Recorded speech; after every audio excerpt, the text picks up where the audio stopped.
नमस्कार, मैं मुरली मनोहर गोस्वामी आप सभी का डिजिट क्लासेज में स्वागत करता हूं। आज मैं अष्टम वर्ग के छात्र छात्राओं के लिए गणित का मॉडल क्वेश्चन पेपर सॉल्व करूंगा। मॉडल क्वेश्चन पेपर का सबसे पहला प्रश्न 1/2 का समतुल्य परिमेय संख्या है। इस प्रश्न का सही आंसर होगा ऑप्शन बी 2/4। यहाँ पर आपको देखना है कि किसका वैल्यू 1/2 के बराबर है। तो यहाँ पर 2/4 का जो वैल्यू है वह 1/2 के बराबर है, क्योंकि 2/4 को काटने के बाद 2 एकम 2, 2 दूना 4, 1/2 आता है। इसलिए इस प्रश्न का सही आंसर 2/4 होगा। क्वेश्चन नंबर 2, -9 का योज्य प्रतिलोम है। Option A -9, option B 10, option C 9, option D 3। -9 का योज्य प्रतिलोम। सबसे पहले आपको ये समझना होगा योज्य प्रतिलोम क्या है। जैसे -9 और +9 दोनों को जोड़ने के बाद कितना आता है? 0। तो यहाँ पर -9 इस +9 का योज्य प्रतिलोम है और 9 -9 का योज्य प्रतिलोम है। यहाँ पर आपका आंसर होगा -9 का योज्य प्रतिलोम ऑप्शन सी 9 होगा। क्वेश्चन नंबर 3, 4.5 का वर्ग होगा। 4.5 का वर्ग का मतलब होता है होल स्क्वायर। होल स्क्वायर मतलब 4.5 गुना 4.5। आपको गुना करने होंगे 4.5 को 4.5 से। देखते हैं गुना करने के बाद कितना आएगा। आप जब गुना करेंगे तो दशमलव को छोड़ के गुना करेंगे। ऐसा करने से आपको सुविधा होगा। 5 बचे 25 के 5 हाथ में 2, 5 चौके 20 और 2 22, 4 बचे 20 के 0 हाथ में 2, 4 चौके 16 और 2 18। अब जोड़ देना है। कितना आ गया? 2025। और यहाँ पर दशमलव के बाद 1 अंक और यहाँ पर 1 अंक, कुल मिलाकर दशमलव के बाद 2 अंक है। इसलिए आपको डेसिमल यहाँ पर बैठाना होगा 2 अंकों के पहले। 1 2 2 के पहले 20.25। तो यहाँ ऑप्शन में देख लें 20.25 कहाँ है? ऑप्शन बी सही आंसर है। मॉडल क्वेश्चन पेपर मैं आप लोगों के लिए जो सॉल्व कर रहा हूँ, इसे आप लोग बहुत अच्छे ढंग से देखेंगे और समझने की कोशिश करेंगे, क्योंकि आप लोगों का जो बोर्ड एग्ज़ाम होगा उसमें सेम इसी तरीका का प्रश्न रहेगा और आप लोगों को आंसर देना होगा। क्वेश्चन नंबर 4, √8100 अर्थात 8100 का वर्गमूल क्या होगा? 8100 का वर्गमूल निकालना है। इसे आप इस तरीक़ा से लिख सकते हैं 90 गुना 90। 90 को 90 से गुना करेंगे तो 8100 आता है। इसके बाद 90 का होल स्क्वायर कर सकते हैं और जब स्क्वायर हटेगा तो रूट का चिन्ह हट जाएगा और इस प्रकार 8100 का वर्गमूल 90 होगा। तो यहाँ पर ऑप्शन में देख लें 90 है अथवा नहीं है। यहाँ ऑप्शन ए में ही 90 है, जो कि 8100 का वर्गमूल होगा। क्वेश्चन नंबर 5, इनमें से कौन सी संख्या पूर्ण घन है? इसमें से देख लें कौन सी संख्या पूर्ण घन है। Option A 3001, option B 1000, option C 100, option D 8100। इसका सही आंसर होगा ऑप्शन बी 1000। 1000 पूर्ण घन होगा। क्यों? इसका आप क्यूब रूट निकालेंगे तो देखें कैसे निकलता है। 1000 को लिख सकते हैं 10 गुना 10 गुना 10, यहाँ 10 का पावर 3, 10 का पावर 3, और जब ये क्यूब रूट हटेगा तो इसके बदले यहाँ लिखना होगा 1/3, और यहाँ पर दोनों पावर क्या होगा, गुना होगा, जैसे 3 गुना 1/3, तो कितना है वैल्यू 10, अर्थात 1000 का क्यूब रूट 10 आता है। इसलिए हम कह सकते हैं कि 1000 पूर्ण घन है। इसके बाद क्वेश्चन नंबर 6, 27000 का घनमूल क्या होगा। 27000 का घनमूल निकालना है।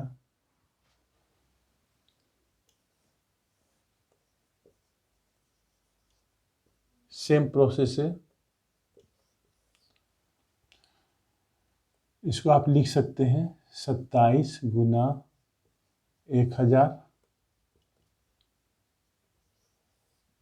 27 की जगह पर 3 गुना 3 गुना 3, और 1000 की जगह पर लिख सकते हैं 10 गुना 10 गुना 10। यहाँ 3 का पावर 3 होगा और यहाँ 10 का पावर 3। जब क्यूब रूट को तोड़ेंगे तो आपको लिखना होगा 1/3। यहाँ पर देखें 3 का पावर 3 और 10 का पावर 3 है, तो इसे आप दोनों को एक साथ लिख सकते हैं 3 गुना 10 का पावर 3, 3 दहे के 30 का पावर 3 का पावर 1/3, और पावर में गुना होता है।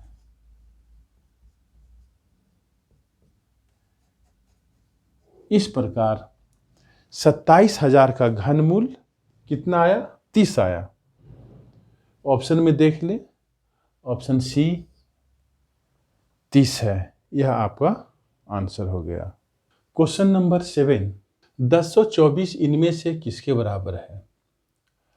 यहाँ पर आपको क्या करना होगा, 1024 का प्राइम फैक्टराइजेशन निकाल लेना होगा, तब पता चलेगा कि 2 का पावर कितना होना चाहिए।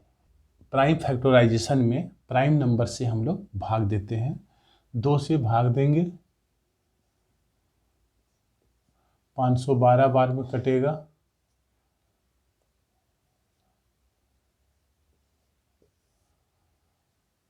इस बार 256 बार में विभाजित हो रहा है।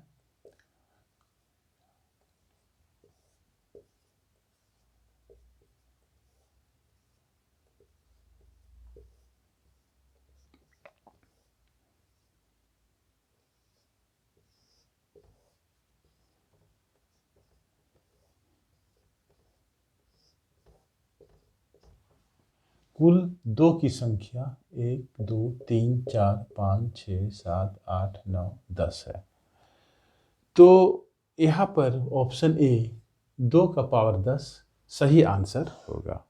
क्वेश्चन नंबर 8 में देखें, 7 का पावर 5 डिवाइडेड बाई 7 का पावर 2, इसका वैल्यू निम्नलिखित में से किसके बराबर होगा। एक फॉर्मूला मैंने आप लोगों को बतलाया था, x का पावर m बटा x का पावर n बराबर होता है x का पावर m माइनस n। यहाँ पर है 7 का पावर 5 भागा 7 का पावर 2, इसे आप लिखेंगे 7 का पावर 5 बटा 7 का पावर 2, और इस फॉर्मूला के अनुसार आपको लिखना होगा 7 का पावर 5 में से 2 को घटाना होगा, 7 का पावर 5 माइनस 2, तो यहाँ पर देख लें ऑप्शन सी 7 का पावर 5 माइनस 2 है, इसलिए यह आंसर सही होगा। क्वेश्चन नंबर 9, -2xy का संख्यात्मक गुणांक क्या है। तो यहाँ जिस संख्या से गुना रहता है वही संख्यात्मक गुणांक कहलाता है, इसलिए इस प्रश्न का आंसर बी सही होगा, -2। क्वेश्चन नंबर 10, निम्नलिखित में से कौन द्विपदी बीजीय व्यंजक है? यहाँ देख लें किस ऑप्शन में दो पद हैं। ऑप्शन बी में एक पद है, यहाँ भी एक पद, यहाँ भी एक पद, लेकिन ऑप्शन ए में दो पद है, x² एक पद और 1 दूसरा पद, इसलिए आपका आंसर ए सही होगा। क्वेश्चन नंबर 11 में 5x² के समान पद हैं। समान पद होने के लिए जरूरी है जो वेरिएबल होते हैं वह बराबर होना चाहिए। जैसे यहाँ पर 5x², इस बीजीय व्यंजक में चर का मान x² है और यहाँ पर भी बीजीय व्यंजक में चर का मान x² है, इसलिए यह दोनों बीजीय व्यंजक समान पद हुए। क्वेश्चन नंबर 12, 3x + 9 का गुणनखंड क्या होगा? तो 3x + 9 का गुणनखंड होगा ऑप्शन बी सही आंसर होगा, क्योंकि इस बीजीय व्यंजक से यदि आप 3 कॉमन निकाल लेंगे तो इससे मैच कर जाएगा और इसलिए इस प्रश्न का सही आंसर यह होगा। Question number 13, a + ac + a² का सार गुणनखंड है। सार गुणनखंड का मतलब ये हो रहा है जो तीनों पद में उपस्थित है। तो a प्रथम पद में भी है, द्वितीय पद में भी है, तृतीय पद में भी है, इसलिए a सार गुणनखंड होगा। ऑप्शन ए सही आंसर होगा। अब मैं क्वेश्चन 14 आपके लिए हल करता हूं। देखें, x/3 + 1 = 7/15 का हल होगा। इसका हल निम्नलिखित में से कौन सा होगा? इसका आंसर तो हम लोग तभी जान पाएंगे जब इसे हम लोग हल करेंगे। तो हल करके देख लेते हैं कि इसका आंसर क्या आता है। x/3 + 1 = 7/15, x/3 = 7/15, 1 को राइट साइड भेजा जाए,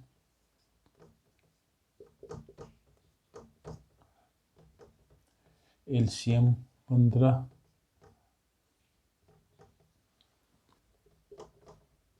x/3 बराबर ±-8/15। यहाँ पर तिर्यक गुना करेंगे, क्रॉस मल्टीप्लाइकेशन करेंगे, तब क्या होगा? 15x = 3 × -8 implies x = 3 × -8/15 -8/5। तो x का वैल्यू यहाँ पर आ रहा -8/5, इसलिए आंसर डी सही होगा। इसके बाद क्वेश्चन नंबर 15, 15z - 25 / 5 का मान क्या होगा? तो इसका मान देखें कैसे निकालेंगे आप। 15z - 25 / 5, इसे आप लिख सकते हैं 15z - 25/5। ऊपर से 5 कॉमन यदि ले लिया जाए तो यहाँ बचता है 3z - 5/5 और यह 5 कट जाएगा, तो कितना बच रहा है? 3z - 5। तो यह ऑप्शन में देख लें 3z - 5 कहाँ है? ऑप्शन डी सही आंसर है। अब मैं आप लोगों के लिए क्वेश्चन नंबर 16 हल करता हूँ। p/7 = 24 का मान होगा। इसका मान इसमें से कौन सा होगा? तो सबसे पहले इसे हल करके देख लें। p/7 = 24, इसके नीचे मान लें 1। इसके बाद क्रॉस मल्टीप्लाइकेशन करें, p को 1 से करेंगे तो p और 7 को 24 से करना होगा। जब मल्टीप्लाई करेंगे तो कितना आएगा? 7 चौक 28 के 8, हाथ में 2, 7 दूनी 14 और 2 16, 168। तो यहाँ पर देख लिया ऑप्शन सी में 168 है, यह सही आंसर होगा। इसके बाद क्वेश्चन नंबर 17, एक स्कूटी का अंकित मूल्य 80,000 रुपया है। 20% जीएसटी के बाद स्कूटी का विक्रय मूल्य होगा। स्कूटी का अंकित मूल्य क्या है? 80,000 रुपया। जीएसटी कितना है? 20%।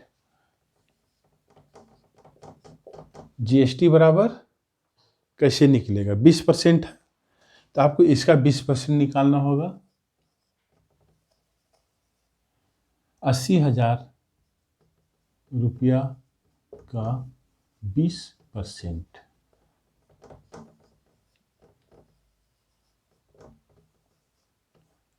प्रतिशत को जब हटाएंगे तो इसके बदले नीचे 100 लिखना होगा और इस प्रकार 1 0 1 0 1 0 1 0 कट जाता है। 8 दूना 16 और 1 2 3 0। आपको स्कूटी के लिए जीएसटी देना होगा 16,000 रुपया। स्कूटी का अंकित मूल्य कितना है? 80,000। इस पर जीएसटी कितना देना होगा? 16,000। तो कुल विक्रय मूल्य कितना हो गया? 96,000 रुपया। यहाँ पर देख लिए ऑप्शन डी में 96,000 रुपया है। यही आंसर सही है। आपको पूरा मैथ बनाने की आवश्यकता नहीं है क्योंकि यह मल्टीपल चॉइस क्वेश्चन है। आपको जो 4 ऑप्शंस दिए हुए हैं उसमें से जो सही आंसर है उसे टिक करना है। लेकिन आप परीक्षा में टिक नहीं करेंगे, आपको जो OMR शीट दिया हुआ रहेगा उसमें कलर करेंगे। Question number 18। 1 दर्जन अंडे का मूल्य 60 रुपये है तो 10 दर्जन अंडों का मूल्य क्या होगा? जब 1 दर्जन अंडा का कीमत 60 रुपया है तो 10 दर्जन अंडा का कीमत क्या होगा? 60 गुना 10 अर्थात 600। इसलिए ऑप्शन सी सही आंसर है। Question number 19। दी गई आकृति में कोण x प्लस कोण y प्लस कोण z का योग होगा। यह आकृति दिया हुआ है। इसके लिए आपको कोण x प्लस कोण y प्लस कोण z का मान निकालना है।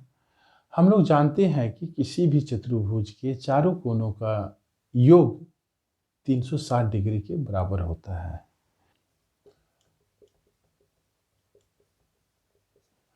यहाँ पर एक कोण का वैल्यू दिया हुआ है 40 डिग्री।